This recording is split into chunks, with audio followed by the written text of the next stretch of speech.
ಮಧ್ಯಾಹ್ನದ ಬಿಸಿಯೂಟದ ಸಾಂಬಾರ್ನಲ್ಲಿ ನುಸಿ ಹುಳು ಪತ್ತೆಯಾಗಿದೆ. ಸಾಂಬಾರ್ನಲ್ಲಿ ನುಸಿ ಹುಳು ನೋಡಿ ಊಟ ಬಿಟ್ಟಿದ್ದಾರೆ ವಿದ್ಯಾರ್ಥಿಗಳು ಎನ್ನುವಂಥದ್ದು ಗೊತ್ತಾಗಿದೆ. ಖಾಸಗಿ ಸಂಸ್ಥೆ ಪೂರೈಕೆ ಮಾಡುವಂತ ಮಧ್ಯಾಹ್ನದ ಬಿಸಿಯೂಟದಲ್ಲಿ ಹುಳು ಕಂಡು ಬಂದಿದೆ.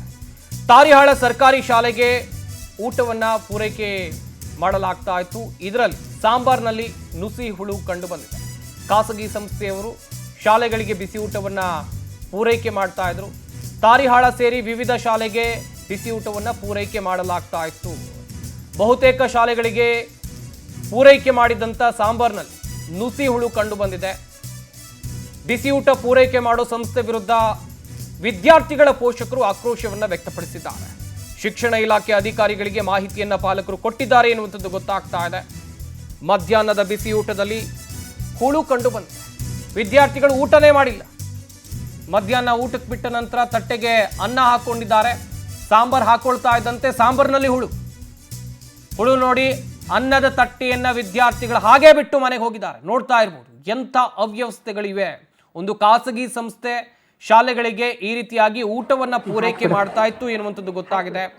ಆದ್ರೆ ಪೂರೈಕೆ ಮಾಡುವಂತ ಊಟದ ಗುಣಮಟ್ಟವನ್ನ ನೋಡ್ಬೇಕಾಗತ್ತೆ. ಹುಳು ಇದೆ, ಇದನ್ನ ಹೆಂಗ್ ತಿನ್ನೋದು ವಿದ್ಯಾರ್ಥಿಗಳು? ಈ ಊಟ ಬಿಟ್ಟು ಮನೆಗೆ ಹೋಗಿ ಊಟ ಮಾಡ್ಕೊಂಡು ಬಂದಿದ್ದಾರೆ. ಎಂತಹ ಪರಿಸ್ಥಿತಿ ನೋಡ್ತಾ ಇದ್ದೀವಿ. ಸಾಂಬಾರ್ನಲ್ಲಿ ನುಸಿ ಹುಳು. ಆದರೂ ಒಂದು ಸ್ವಲ್ಪ ಚೆಕ್ ಮಾಡ್ಕೊತ ಇರ್ಬೇ. ಹಾಕು ಮುಂದೆ ಅದು ಅನ್ನ ಆತು ಎಲ್ಲ ಆತು ಒಂದು ಸ್ವಲ್ಪ ಚೆಕ್ ಮಾಡ್ರಿ. ಹಾಕಿ ಈ ಬಗ್ಗೆ ಇನ್ನಷ್ಟು ಮಾಹಿತಿಯನ್ನು ಕೊಡ್ತಾರೆ ನಮ್ಮ ಹುಬ್ಬಳ್ಳಿ ಪ್ರತಿನಿಧಿ ರವಿಕುಮಾರ್. ದೂರವಾಣಿ ಸಂಪರ್ಕದಲ್ಲಿ ಜಾಯ್ನ್ ಆಗ್ತಾ ಇದ್ದಾರೆ.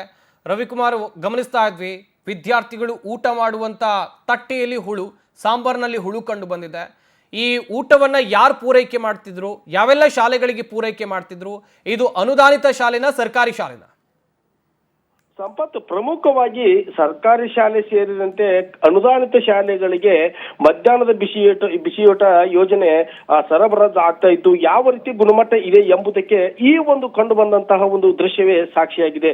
ಈ ಬಾರಿ ಹಲವಾರು ಹಿಂದೆ ಕೂಡ ಸಾಕಷ್ಟು ಪ್ರಮಾಣದಲ್ಲಿ ಆ ಒಂದು ಲೋಪದೋಷಗಳು ಕಂಡು ಬಂದಂತ ಬೆನ್ನಲ್ಲೇ ಈ ಒಂದು ಮಧ್ಯಾಹ್ನದ ಬಿಸಿಯೂಟ ಯೋಜನೆಯಲ್ಲಿ ನುಸಿಗಳು ಕಂಡು ಬಂದಿದ್ದು ಮಕ್ಕಳನ್ನ ಮತ್ತು ಪೋಷಕರನ್ನ, ಅದರಲ್ಲೂ ವಿಶೇಷವಾಗಿ ಸರ್ಕಾರಿ ಶಾಲೆಗಳಲ್ಲಿ ಮತ್ತು ಅನುದಾನಿತ ಶಾಲೆಗಳಿಗೆ ಕಳಿಸುವ ಈ ಒಂದು ಆತಂಕವನ್ನು ಉಂಟು ಮಾಡಿದೆ. ಸದ್ಯ ಈ ಒಂದು ವಿಚಾರ ಕುರಿತಂತೆ ಕೂಡ ಶಿಕ್ಷಣ ಇಲಾಖೆ ಅಧಿಕಾರಿಗಳು ಶಾಲೆಗೆ ಭೇಟಿ ನೀಡಿ ಈ ಒಂದು ಗಂಭೀರವಾಗಿ ತೆಗೆದುಕೊಂಡ ಬಂದ ಬೆನ್ನಲ್ಲೇ ಆ ಒಂದು ಪರಿಶೀಲನೆಯನ್ನ ಮಾಡಿದ್ದಾರೆ. ಪ್ರಮುಖವಾಗಿ ಈ ಒಂದು ಆಹಾರವನ್ನ ಖಾಸಗಿಯ ಒಂದು ಸಂಸ್ಥೆಯವರು ಸಪ್ಲೈಯನ್ನ ಮಾಡ್ತಾ ಇದ್ದಾರೆ.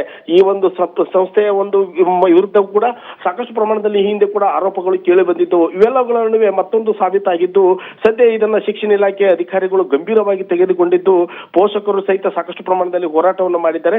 ಸದ್ಯ ಕ್ಷೇತ್ರ ಶಿಕ್ಷಣಾಧಿಕಾರಿ ಸೇರಿದಂತೆ ಶಿಕ್ಷಣ ಇಲಾಖೆ ಅಧಿಕಾರಿಗಳು ಶಾಲೆಗೆ ಭೇಟಿ ನೀಡಿ ಪರಿಶೀಲನೆ ಮಾಡಿದ್ದಾರೆ. ಯಾವ ರೀತಿ ಲೋಪದೋಷವಾಗಿದೆ, ಕಾರಣ ಏನು ಎಂಬ ಎಲ್ಲ ವಿಚಾರಗಳ ಕುರಿತಂತೆ ಕೂಡ ತನಿಖೆಯನ್ನು ಕೈಗೊಂಡಿದ್ದಾರೆ. ಸಂಪತ್, ಥ್ಯಾಂಕ್ ಯು ರವಿಕುಮಾರ್ ತಮ್ಮ ಡೀಟೇಲ್ಸ್ಗಾಗಿ.